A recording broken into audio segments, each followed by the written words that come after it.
Lezi indaba zehora lesikhombisa sigwethulela zona bukhome komkhulu le-SABC e-Auckland Park eGoli. Umbukeli inazi ezinohlonze kusihlwa nje. The total budget allocation for the current financial year is 142.4 billion rands. It increases to 150 billion rands in the next financial year. Umengameli wezwe usemqoshile ungqongqoshe wemfundo ephakeme uDkt Nobuhle Nkabane ngemva kwengcindezi ebiqhamuka emaqenjini ahlukene kanti obeyiphini lakhe uButi Manamela uyena ke osezohola lomnyango. The case has crumbled before the magistrate and the prosecution messed up the case and they must take full responsibility. Inkantolo yemantshi yaseMonti e-Eastern Cape lihlehlisele umhlazi ngama-29 kuMandulo icala lokuqhumisa isibhamu esidlangalaleni elibhekene nomholi we-EFF uJulius Malema kanye nomqaphi wakhe uAdrian Snyman. Just 10 minutes before the departure, we were just told that it's closed, so we can't check in, we can't do nothing. And to our other colleagues, they were told the flights were being cancelled. Kuhoxiswe ukuhamba kwezindiza ze-FlySafe ezingama-26 ngenxa yesiteleka sabashayeli bezindiza esiqale namhlanje kuseni.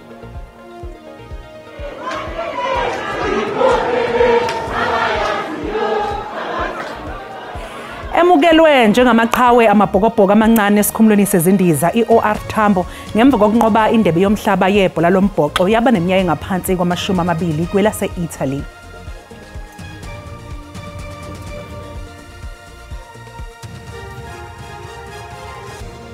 Sikubingelele umbukeli sikwamukele indabeni zakusihlwa enizethulela unoxolo uMamtshali wakwamwali ihlaba ngale elimhlophe qwa sibokho ukuthi uhlanganyela kanye nathi namhlanje kusihlwa.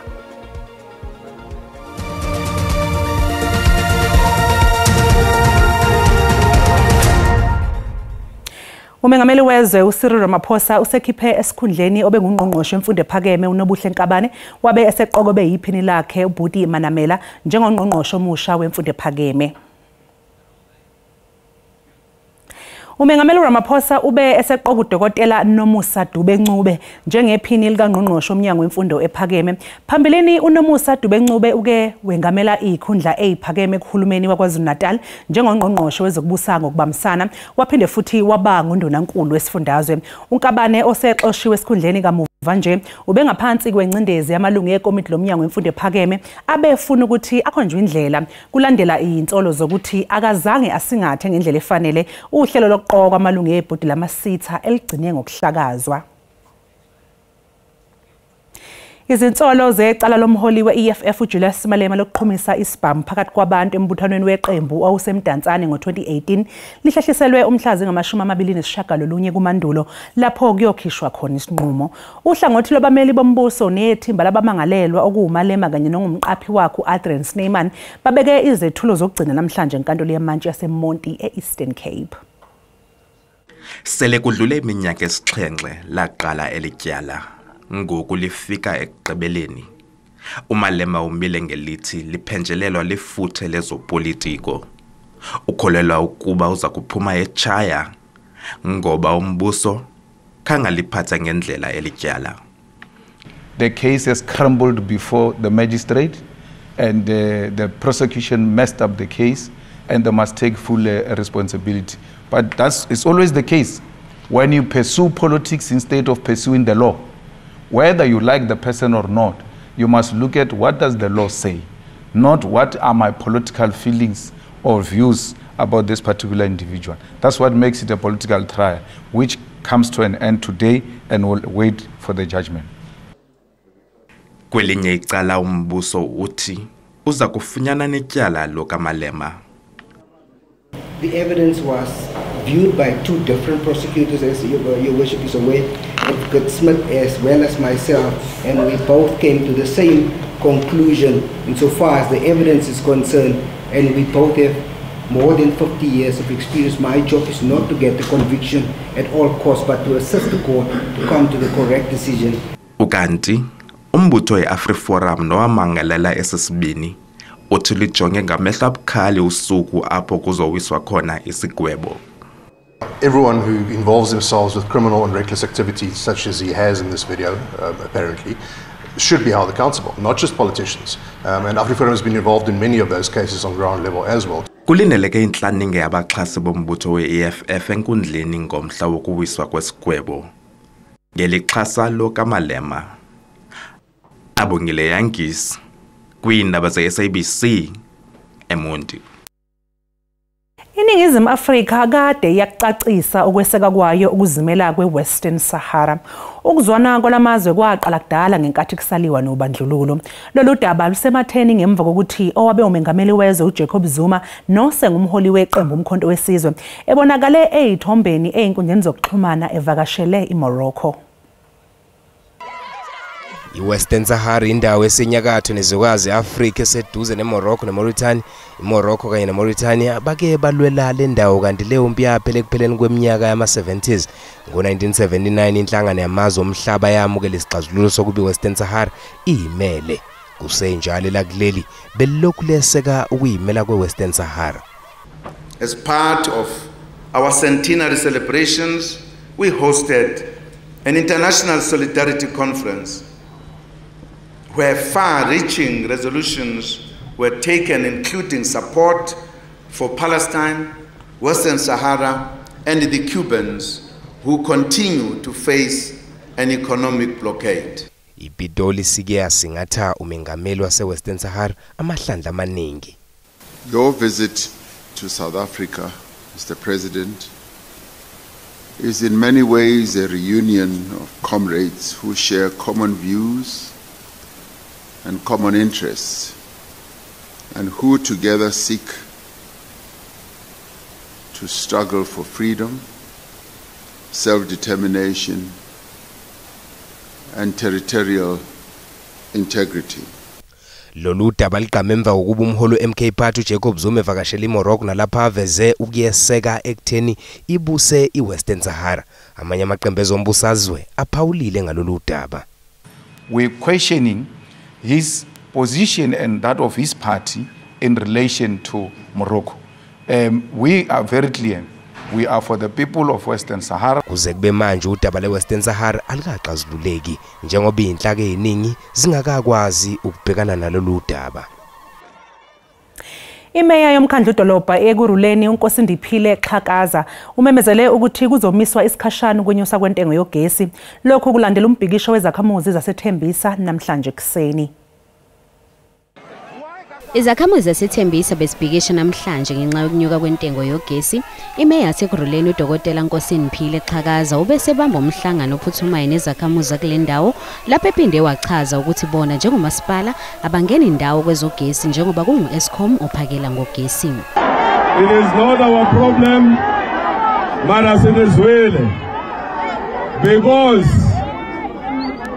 istructure se-tariff sikamasipala sisuka kuphi ku-Eskom. Through NERSA, prices are then approved. Were then guided through NERSA ukuthi ugesi uzokhuphuka kanjani. Uxhakaza uthi le ntengo yemali eyi-126 yamarandi yogesi ekhokhwa izakhamuzi izomiswa okwesikhashana. In the meantime, sizosuspenda temporarily the fixed charge ka 126. Mara besicela kakhulu ukuthi qhubekani nilethe lama-petition. Ezinye izakhamuzi zibuza ukuthi lokhu kumiswa kokukhokhwa kwale ntengo kuzomiswa isikhathi esingakanani. That issue, they never raised it, and that's why we are here. Leona was part of our complaint. So today, it means because we are not happy because 14 days is too much. You cannot stay in a dark 14 days with no electricity. Nsekisa ukuthi incwadi yesikhalo esayindwe lezakhamuzi izodluliselwa ekomidini lemeya kuyilona ezothatha izinyathelo eziyaphambili. Sithatha iqhu eyitolo kanti uma ngabe sibuya sokuphathela udaba oluthi when police officers observed the child, they noticed injuries. Kuzoqhubeka kusasa ukulalelwa kwesicelo sebail sikaTiffany Nicole Meek nobhekene necala lokubulala indodana yakhe ebineminyaka eyi10 nomuvo uJaden Lee Meek.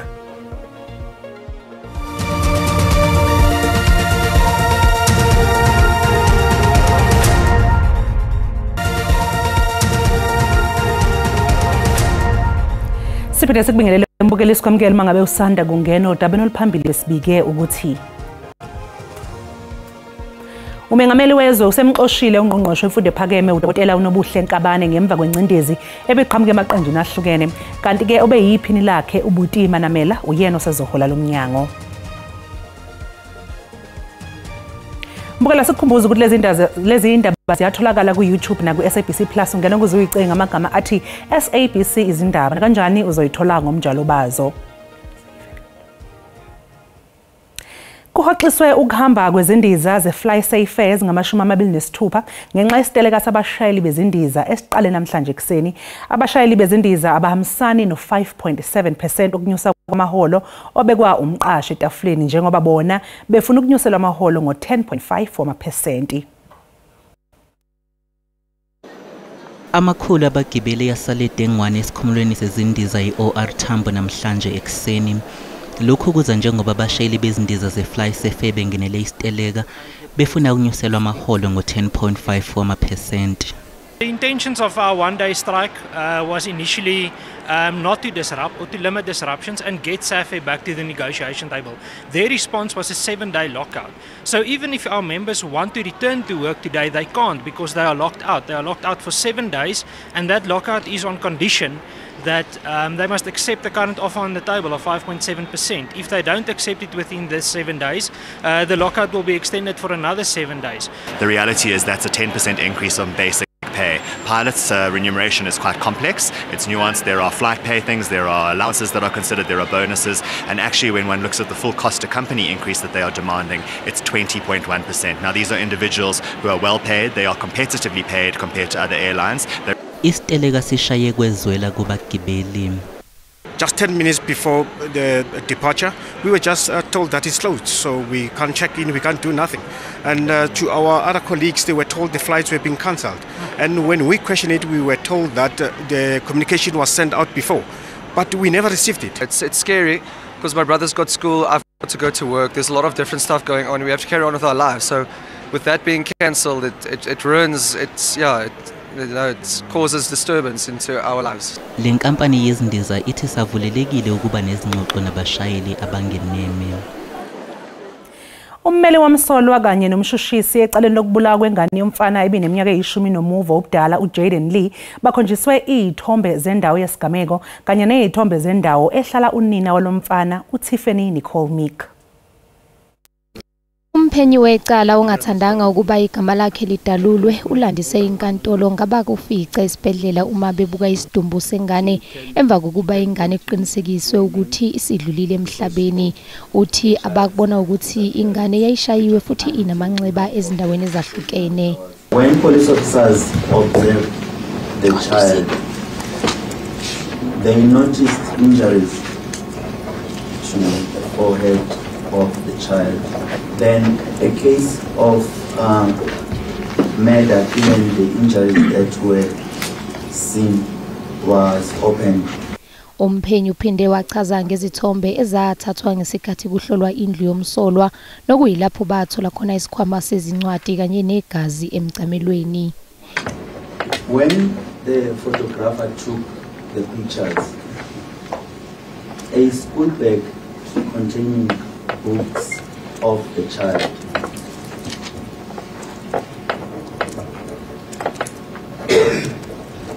was photographed on that very same day, which is the 14th of May 2025.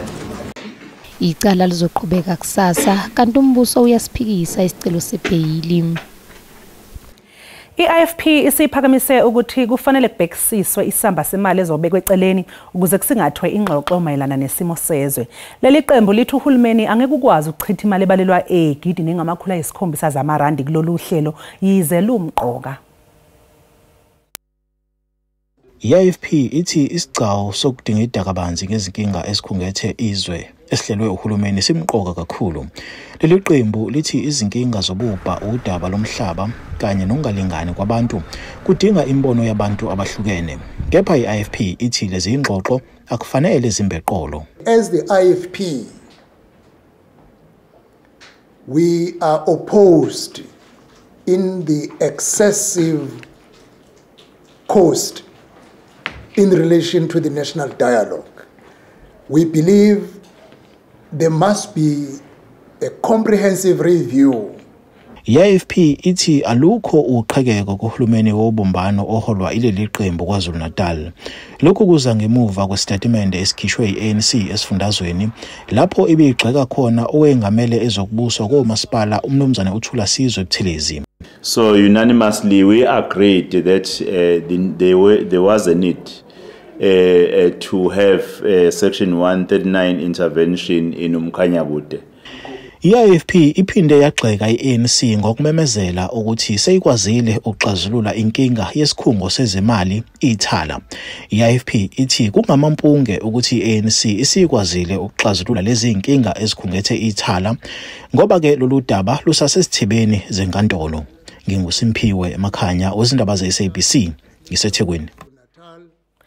Isifo samatele siyaqhubeka nokuba ingqinamba enkulu kubalimi abafuye inkomo esifundazweni KwaZulu Natal ikakhulukazi eindaweni emaphakathi nalesi yasifundazwe. iDandi ingaphansi kwamaJuba district nokuyisifunda esihlonzwe njengaleso esinezilwane eziningi ezinamatele. Abalimi kule ndawo babekelwe imigomo enzima abasebenza ngaphansi kwayo bathi bavumelekile ukuthutha izilwane eindaweni ezithile ezibandakanya umgwaqo onguthela wayeka oN3. One of the key things that we're concerned about is the busiest freeway in Africa goes through KwaZulu-Natal, and if we're not careful, it goes through a disease management area, which will then cause all the vehicles that are going through that disease management area to be classified as having gone through a foot and mouth area. And that is unnecessary because there are no cattle on the N3 and there is no disease on the N3. Seloku saqala ukubheduka ngo-2021 lesi sifo, uhulumeni uthi usegome izilwane ezingaphezulu kwezinkulungwane ezingama-700 esifundazweni. We need to look at the corridors N2 and N3 because we are affecting the road. We need to look at that, and they also say they need that we partner with them.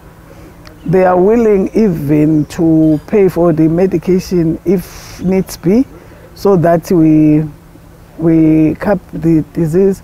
Izinkomo ezinalesi sifo zikhiqiza obisi oluncane kunolwejwayelekile.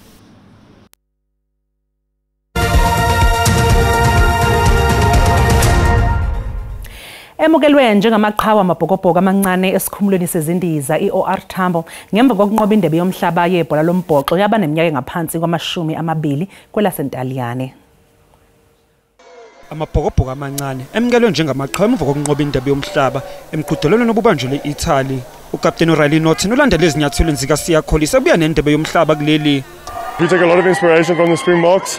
That's where we want to be like them. So for them to do what they did, it was just unbelievable, and hopefully we can carry on being successful here. But if they carry on doing what they're doing, I'm telling you now, they're going to inspire a lot of us to pursue rugby and to try and make our country proud. I actually didn't know what to expect.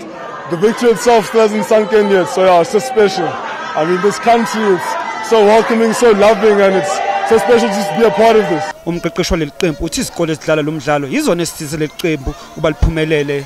If it went for the schoolboy rugby, the unions, even the clubs who are bringing these guys to, we wouldn't be where we are. So we're just so grateful for all the staff, all the players, all the teachers, everyone. You know, it just shows the depth in our country, and we're grateful for that. Lo mqhudelwano ubanjwa njalo ngonyaka sesiqalile izihlelo zokuvikela le ndebe eGeorgia ngonyaka ozayo. Mbukeli umhlahlo wesimo sezulu uzolandela emva kwekhefu noThini Ntshiza.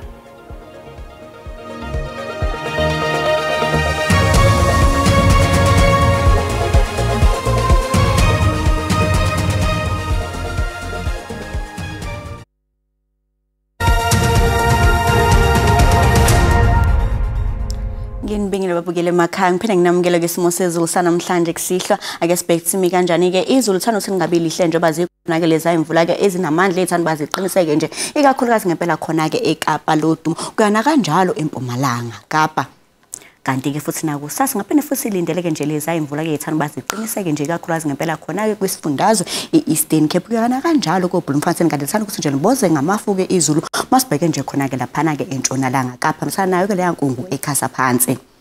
kanti ke isixwayiso sethu sakusihle siphuma lapha na South African Weather Service sime kanje ukhona ke lokho akuduma kubunobungozi obuthanda ukuthi qiniseke kakhulukazi ngempela khona ke eMpumalanga Kapa kanti futhi nakusasa singaphinde futhi silindeleke nje isixwayiso esifanayo kanti ke amazinga okushisa aphansi kusihle kakhulukazi phela masibheke khona ke lapha eKapa lodumo liyabanda ngo5 libande njalo ke nakhona ke Upington ngo10 kanti masibheke nje khona ke lapha kuGoli koSoweto kaNdonga ziyaduma liyabanda ngo8 libande njalo nakhona masibheke lapha ke eEmelo singolindela nje u3 kanti ke qhalisa amazinga ke izulu kakhulukazi phela khona lapha ke Lady Smith ngo8 kuyana kanjalo koPietermaritzburg kanti ke masibheke nje khona lapha ke eThekwini singolindela nje u17 kanti lisabanda ke nakhona ke Gqeberha ngo10 kanti ke George singolindela nje u6 kanti ke kusasa lisabande eKapa lodumo ngo18 kanti lithanda ukuthi nje lifudumala ke Upington ngo23 bande njalo ke nakhona ke eGoli ngo17 sabanda ke nakhona ke eMelo ngo14 kanti masibheke nje eMnambithi singawulindela nje u15 kuyana kanjalo eMgungundlovu u15 kanti masibheke nje eRichards Bay singawulindela nje u20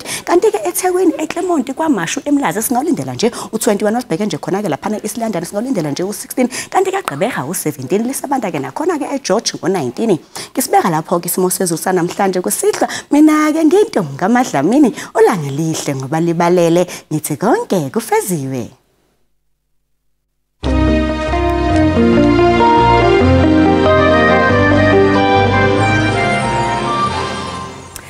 Mbukeli sikushiya nemfanekiso yamabhokobhoko amancane natheleke kuleli namhlanje ngemva kokudlala noma ukudla umhlanganiso kwendebe yomhlaba kwelasentaliyane ube nje nobusuku obuhle usale kahle